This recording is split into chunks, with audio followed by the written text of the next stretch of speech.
Well, it's a chilly Olympia day today because the power is out.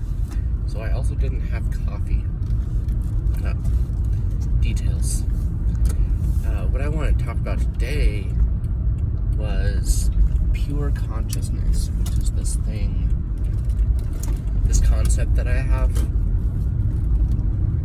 with a molecular disposition, our chemistry, as far as our individual chemistry in our brains, without any substances or anything like that, including people,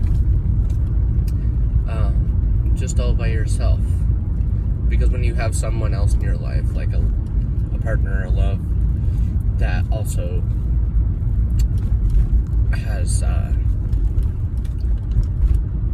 drug-like effect, kind of. But I've heard it said that you can just change your own brain chemistry. So, like on the natch. So in my 20s, I set out to do that, and I quit everything. And I knew if I just really pushed through that I could really, really manifest that. And I wouldn't need any substances, and I could just be really inspired and energetic on the natural. So I did that for almost a year, including cutting out masturbation as well. So really more of asceticism, which is avoiding all forms of pleasure. Other than eating, I did eat. I actually did do a fast for some days during that time in my early 20s when I did that. But I learned some things from it. One is that reality is not the way I thought it was, as far as that, at least for me, which was unfortunate because I really wanted it to be that way. I mean, how nice would that be? And some people are able to. I was quite discouraged and let down by my expectation not working out for me at that time, and very confused at how some people could really seem to make that work for them. But it seemed to be more of an illusion, because the more people I found who were actually like that, they weren't that. A lot of people, not all of them. A lot of them were not that interesting. Not people you could necessarily stay and have long conversations with. People who were like really kept to themselves. And I had also kept to myself a lot during that time. I actually enjoyed my time of solitude, being alone, not having a partner for years. And at that time it was great for me. I was doing music, involved in a band, I was working a lot, and yeah, I was involved in some sports and stuff at that time, trying to stay active and healthy. And yeah, so the things I learned from that, so I'd kind of have these high highs, but I'd have these low lows too. And the high highs were great, like that does exist. I would just wake up some mornings just like manic almost, with just like, oh, let's do this and that. And I'd go out and do things. I had a motorcycle at the time. I'd ride my motorcycle all day, down to Lower Granite, or down to, at that time I lived in the inland northwest, and I'd drive down to Lewiston, over the grade, and you can like see 2,000 feet down over the plateau of whatever that plateau is, I forget. And it's a little spacey this morning, not having coffee, I'll say, or eating breakfast or anything. But I just figured I'd get out of my house since it was only getting colder there with no electric. Anyway, getting back to the subject. So things really, it changed for me that didn't work out the way it wanted to, or the way that I wanted it to. And that was tough because I really wanted things to be that way and to have like spirit over body, so that I could have the say in how I would feel, basically, in my natural chemical arrangement, to feel, a sense of well-being, to feel good, and not wanting, like not needing or being needy. But it didn't really turn out that way for me. It was almost like the more I resisted urges, the more it's like the less serenity I happen to have. And I noticed that too,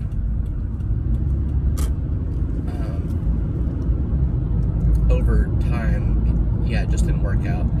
And it's interesting because it's not to say it couldn't work. I couldn't get it to work for me now, but it's hard to get to there now because of what happened the first time. It's like that analogy with an elephant that when they're young, they're tied to a stake that they can't, like, it's like ones that are taken by humans in the parts of the world where they use elephants to help them do things. Oh, I just passed my coffee shop. It's okay. Maybe I'll make coffee at work.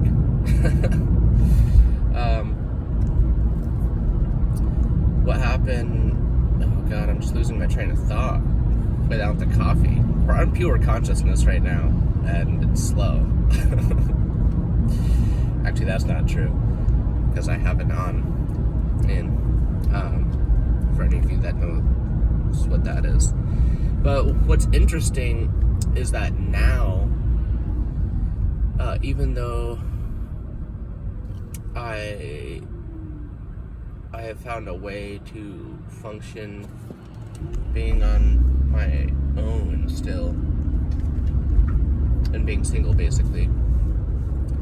The weird thing about now, because I used to really enjoy being single, but now it just doesn't feel right in the way where it feels just kind of selfish to just do my own thing, because I did that for so long already throughout my 20s, and now I'm like, I want to do things with a partner. And after I got the taste with one partner, just how potent a good chemistry can be, it's hard to just jump into any relationship, because you know that there's actually potential for something that's really powerful and lasting and sustainable with someone that you're really attracted to and that you have chemistry with. So yeah, it's been strange. It's been strange in that regard for me, how things changed in kind of a way I didn't think they would, as far as, I always thought maybe at some point that would happen, but I didn't think that over time I would become, per se, less content instead of more content. It's almost like just because you practice something doesn't mean you're going to get better at it, which is very counterintuitive to how a lot of things go here.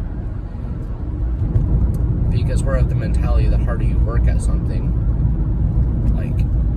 that's what you should get. That's what you should have if you've put all your energy into it. So I think that's where a lot of my existential angst really started. Is from that kind of experience I encounter with this reality. And that's where things start to get kind of weird, because I don't really know. It's weird to have things go the opposite way and be completely out of your control like that, as far as the felt presence of your experience. And for a lot of people, it's not the way that it was for me. And that's what makes it even more frustrating, because I'm like, why can't I have it the way that, like, I think, like, why can't I have it the way that would seem more fair, which would be to have something I worked for. Now, there's a lot of water over the roadway right now in this particular spot. I'll show you. Look at that. Got a Prius. I once went flying through a section of water like this when I had a big truck. And this was also in my early 20s, and it was so bad that I went flying through it, and I actually ended up ripping off my muffler in that truck. That's what happens when you drive 40 miles an hour through water. It just tears stuff off. I might have been going faster than that. Anyways, funny little story. But I don't have much to pontificate on other than that story I wanted to tell you, which really shaped kind of my views on things, for things to go the opposite way than I wanted them. That really confused me, and still confused. It's confounding. It's like, why did it go that way for me?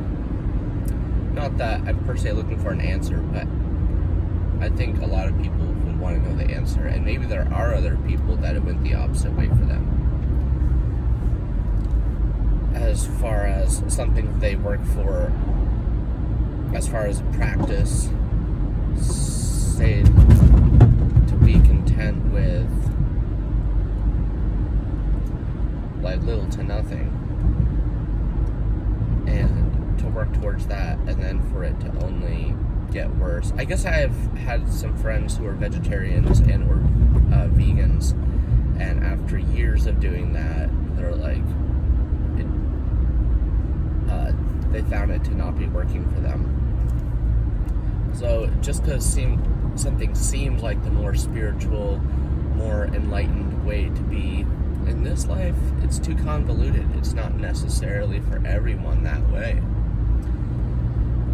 And I hear so many spiritual teachers and stuff talk about, oh yeah, anyone can do this,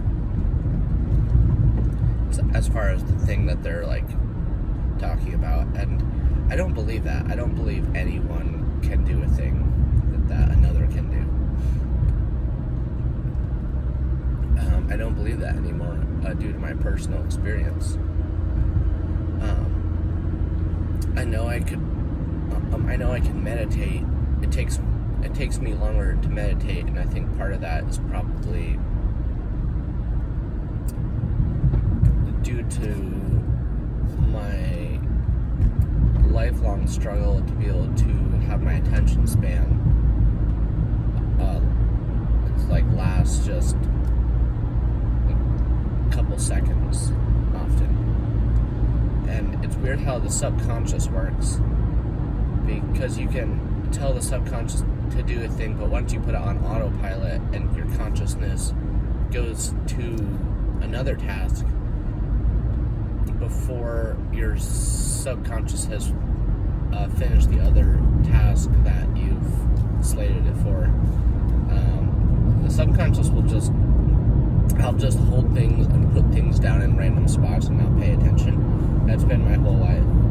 I'll put on conditioner before shampoo. I thought it was the conditioner. I didn't look at it carefully enough, and my brain, just glancing at it really quick, told me that it was the thing I thought it was and assumed it to be, before I really read it enough, or took just enough time to slow down and really really like see what it was. And so that kind of little thing, it seems like some form of gaslighting with yourself. It's insane. And it's been my whole life, and that's why I get so frustrated at little details. I get frustrated at the small things in life and not the big things. Because big changes and accidents and challenges arise, and that's a given. But internally, like dumb stuff like that, as far as just not being able to focus very well, which I've had since I was a little kid, and why I was terrified of school, because I'm like, I can't remember something unless I'm really engaged in it and really passionate about it. And until I found any kind of passion, I didn't know what I was doing in life and why I was having to learn all these things. And that's a difficult reality to live in. It might not seem like it, but once you actually go through it, it's really tough. It's not a way I would choose for myself. It's more of just a annoying struggle than it is much of a learning experience, because it doesn't seem to be something that really gets better in time. There's days that are better than others, where I'm more lucid than others, and things just seem to flow. And it seems to be not really contingent per se. If I happen to smoke some weed or whatever, that doesn't affect it as much as I thought it would. Another thing I wanted to bring up is that, like, with the pure consciousness thing, I would romanticize it because to me it seems like such a nice aesthetic to not like rely on any substances and just have that pure joy from just life. And so I'm always looking to that and like yearning for it and striving for it to attain it and manifest it. When I'd start to have struggles, or like continue to have struggles in life, I would just kind of blame it on the addictions and be like, oh, well, it's just because I'm dependent on like so many things, like coffee, and if I'm irritable, I'm like, well, it's probably just because I need to quit smoking, and it's the nicotine that can make us irritable when we're addicted to that. Sorry. And so I'd romanticize, if I could just quit all this stuff, like a lot of these problems would go away. But every time I quit, and I think a lot of people know this, like your problems don't just go away when you quit. It actually gets more challenging. And I realized, like stuff like just like kratom, that's like a mood booster, actually just helps. Oh my goodness. So there was a storm last night. Look at this. Wow. Quite the adventure today to work. I'm guessing the power's not on at work either. Which with the plants, that's not a good thing. But also, a few extra hours in the dark is the worst. Alright. I should let you guys get back to your lives, and I'm gonna get back to the adventure. I'm getting a call